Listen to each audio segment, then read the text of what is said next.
Hallelujah. प्रभु यीशु मसीह के मधुर और मीठे नाम में आप सबको मेरा जय मसीह की।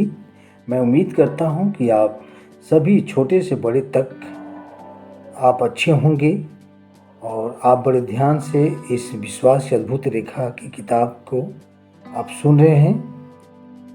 और मैं उम्मीद करता हूं कि आने वाले दिनों में परमेश्वर आपको और आशीष देंगे। प्रियो, हम नए विचारधारा की बात कर रहे हैं।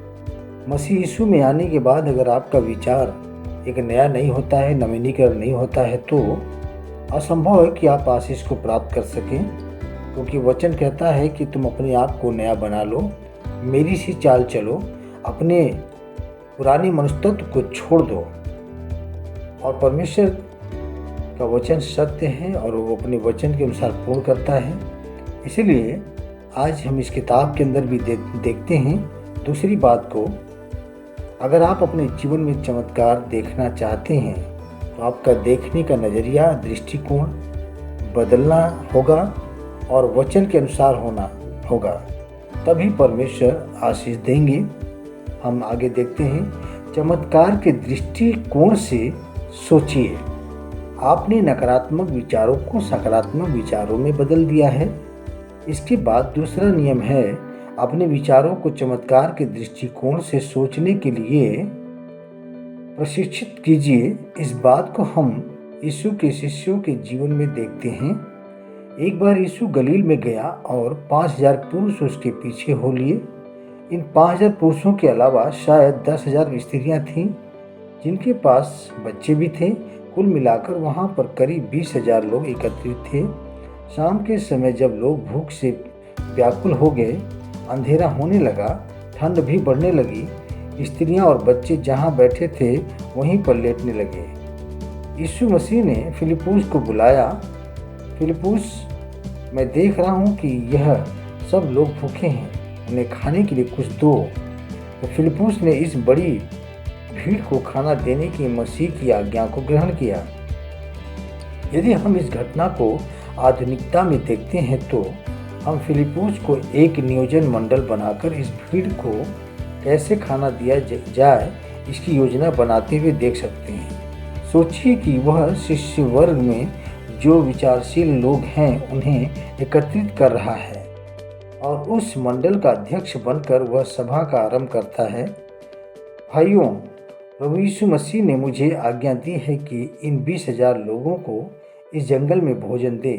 तो अब इस आयोजन मंडल की यह जिम्मेवारी है कि हम भोजन का प्रबंध करने का कोई मार्ग निकालें। आप में से किसी के पास कोई सुझाव है? एक ने हाथ उठाया और जब फिलिप्पुस ने उसे बोलने की अनुमति दी तब उसने कहा, क्या आप नहीं जानते हैं हम जंगल में हैं, हम यरूशलेम में नहीं हैं। इन लोगों को भोजन देने का विचार करना भी असंभव है। मैं भी यही सोचता हूँ, फिलिप्पुस ने कहा होगा। सचिव जी, आप इस बात को लिखिए। दूसरे व्यक्ति ने हाथ उठाया और अध्यक्ष महोदय, मैं आपसे एक प्रश्न पूछता हूँ कि क्या हमारे पास इतने पैसों की व्यवस्था है? इन लोगों में से कुछ लोगों को ही भोजन देने के लिए हमें कम से कम 200 दिनार की आवश्यकता होगी। क्या हमारे पास इतने पैसे पूरे हो पाएंगे? नहीं, फिलिप्पुस ने उत्तर दिया, हमारे पास एक भी पैसा नहीं है। तो फिर आप क्या पागल हो गए हैं जो इतने लोगों को भोजन देने की सोच रहे हैं? उस व्यक्ति ने क्रोधित स्वर में कहा, हाँ, मैं आपके साथ सहमत हूँ। फिलिप्पुस ने कहा, सचिव जी, आप इस बात को भी लिख लीजिए। फिर तीसरा व्यक्ति बोला, अध्यक्ष साहब, आप किसी ऐसे बेकरी को जानते हैं जो इतने लोगों के लिए तुरंत रोटी बनाकर दे? नहीं, फिलिप्पुस ने कहा, मैं तो ऐसी कोई बेकरी नहीं जानता हूँ। तो फिर इन लोगों को अनेक सप्ताह तक भी हम भोजन देते रहेंगे, तब भी सबको भोजन नहीं दे पाएंगे। यह असंभव है। जी हाँ, मैं आपके विचारों से सहमत हूँ, फिलिप्पुस ने कहा। सचिव जी, आप इस बात को भी लिख लीजिए। फिर दूसरा शिष्य बोल पड़ा, मैं भी अपने विचार प्रकट करना चाहता हूँ। आप जानते हैं कि रात हो चुकी है, क्यों ना हम उनसे ये कहें कि तुम लोग यहाँ से जाकर अपने खाने व सोने का प्रबंध करो। इसके बाद वह सभा समाप्त हुई। फिलिप्पुस ने यह सब परामर्श एकत्रित किए, परंतु यह सभी परामर्श नकारात्मक और असंभवता पर आधारित थे। यह वे परामर्श थे जो यीशु मसीह की शिक्षा से भिन्न थे और स्पष्ट रूप से उसकी आज्ञा का विरोध करने वाले थे। फिलिप्पुस अपने परामर्श को लेकर यीशु मसीह के पास गया और यह अब बोलने ही वाला था। इतने में अंद्रियास 5 रोटी और 2 मछलियां लेकर वहां पहुंचा। अंद्रियास फिलिप्पुस ने विस्मित से कहा, क्या तू हमारा मजाक उड़ाना चाहता है? तू ये क्या कर रहा है? तू 5 रोटियां और 2 मछलियां से क्या इन 20,000 लोगों को भोजन से तृप्त करेगा? मुझे लगता है तू पागल हो गया है। परंतु अंद्रियास ने उसे कोई उत्तर नहीं दिया। उसने वह थोड़ा सा भोजन यीशु मसीह के सुपुर्द कर दिया। यीशु, इतना सा खाना तो इतने सारे लोगों के लिए काफ़ी नहीं होगा, यह मैं जानता हूँ, परंतु फिर भी मैं ये आपके पास लाया हूँ। अंद्रियास ने परमेश्वर की आज्ञा सुनी। उसकी बुद्धि ने उस आज्ञा को ग्रहण कर लिया और वह कुछ संकित हो गया। जो भी भोजन उसे मिला यीशु के पास ले आया। अंद्रियास ने संभावना पर का विचार किया और इस विचार के द्वारा उसने यीशु का दृष्टिकोण देखा। फिर यीशु ने इस रोटी व मछली को आशीषित किया। वह बहुगणित हो गया और वह भोजन उस भीड़ को तृप्त करने के लिए काफ़ी हुआ।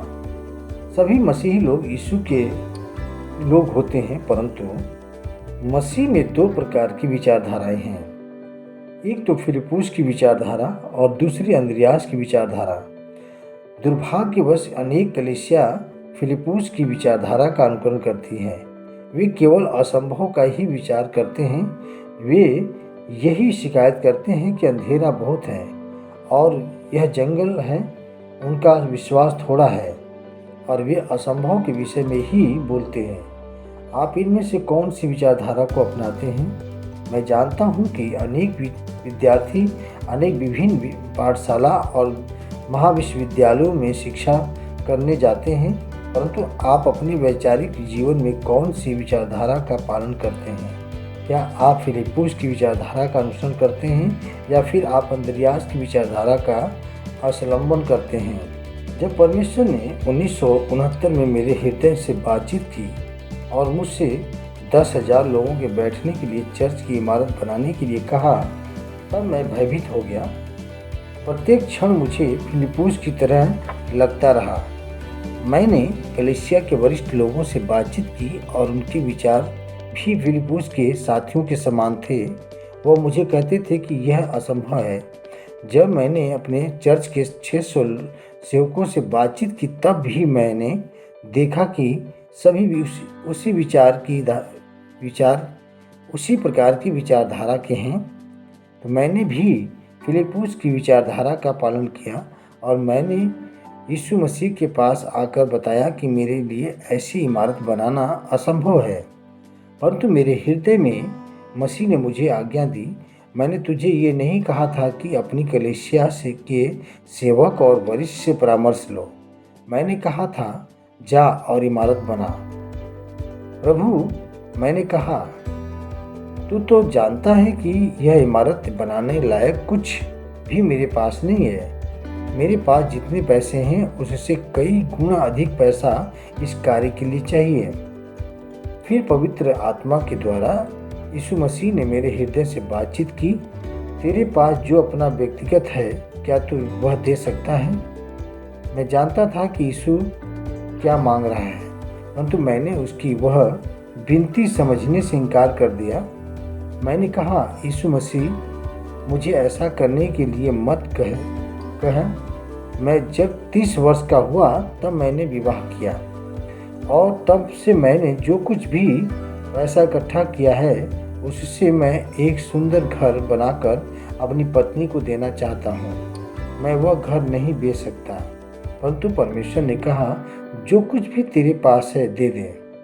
पिता, मेरे पास तो केवल $20,000 है।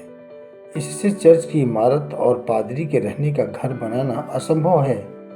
उसके लिए तो $5 मिलियन चाहिए। जो रकम मेरा घर बनाने के लिए है वह उस इमारत के लिए कम पड़ जाएंगी।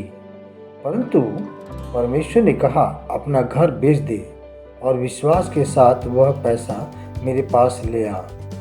नहीं प्रभु, यह तो भयंकर बात है।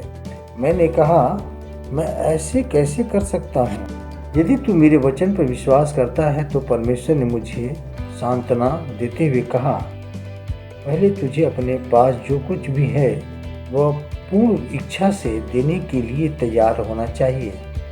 किसी भी कोरियन स्त्री के लिए अपना घर ही सब कुछ होता है। घर ही वह स्थान है जहाँ वह अपने बच्चों का पालन पोषण करती है, जहाँ वह अपने जीवन को बनाती है। घर उसकी बहुमूल्य अमानत होती है। इसलिए यह बात मैं अपनी पत्नी से कह नहीं पा रहा था। मैं दुखी हृदय से प्रार्थना करता रहा कि मेरी पत्नी इस घर को बेचने के लिए तैयार हो जाए। उसी दिन शाम को मैं अपनी पत्नी के लिए फूल और रुमाल की भेंट ले आया। आप मेरे लिए यह भेंट क्यों लाए हैं? उसने पूछा, क्या आप ये सोच रहे हैं कि अब मैं आपसे प्रेम नहीं करती हूँ? परंतु वह खुश थी और उसने शाम का खाना लगाया। परमेश्वर का धन्यवाद हो। मैंने कहा, मैं बहुत खुश हूँ कि मैंने तुम्हें अपनी पत्नी बनने के लिए चुना है। यदि परमेश्वर मुझसे अब दूसरी लड़की को चुनने के लिए कहे तो मैं फिर भी तुम्हें ही चुनता हूँ। तुम मेरे लिए प्रतिदिन अधिकाधिक सुंदर बनती जाती हो। थोड़ी देर बाद जब मैंने देखा कि ठीक समय है, तब मैंने कहा, प्रिय, मेरे सामने एक समस्या है। चिंतित होकर उसने मेरी ओर देखा और बलपूर्वक कहा, क्या हुआ? मुझे बताओ। हम बहुत बड़ी चर्च इमारत बनाने जा रहे हैं जिसमें 10,000 लोग बैठ सकते हैं। मैंने उसे बताया उसके लिए $5 मिलियन की आवश्यकता है। और जब मैं इस विषय में प्रार्थना कर रहा था तब पवित्र आत्मा ने मुझसे कहा, यदि तू इस काम के लिए पैसा इकट्ठा करना चाहता है तो मुझे अपने पैसों से आरंभ करना होगा। परमेश्वर चाहता है कि हम 5 रोटियां और 2 मछलियों को उसके हाथों में दे दें, और वे 5 रोटियों और 2 मछलियां हमारा यह घर है। मेरी पत्नी तो निराश हो गई। फिर उसने मेरी आंखों में आंखें डालकर कहा, यह घर मेरा है, आपका नहीं। आप इस घर को हाथ लगाने की हिम्मत भी न करना। यह मेरी और मेरे बच्चों की अमानत है। आप इस तरह यह घर उठाकर नहीं दे सकते हो।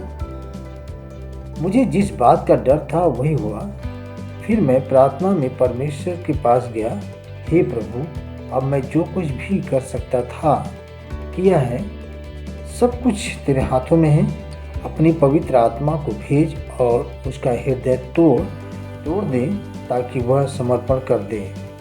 उस रात जब मैंने प्रार्थना की, मैंने देखा कि मेरी पत्नी रात भर करवटें बदल रही थी। उसी समय मैं जान गया कि पवित्र आत्मा कार्य कर रहा है। मैंने परमेश्वर से कहा, हे प्रभु, उससे लगातार बातचीत कर। और परमेश्वर लगातार उससे बातचीत करता रहा। करीब 1 सप्ताह तक वह सो नहीं पाई और उसकी आंखें सूजन से लाल हो गई। अंत में वह मेरे पास आई। अब मैं इस स्थिति का और सामना नहीं कर पा सकती। पवित्र आत्मा जो चाहता है उसका मैं विरोध नहीं कर सकती हूँ। मैं घर को देना चाहती हूँ। फिर उसने उस मकान को परमेश्वर का मंदिर बनाने के लिए दे दिया। हम अंद्रियास के समान बन गए।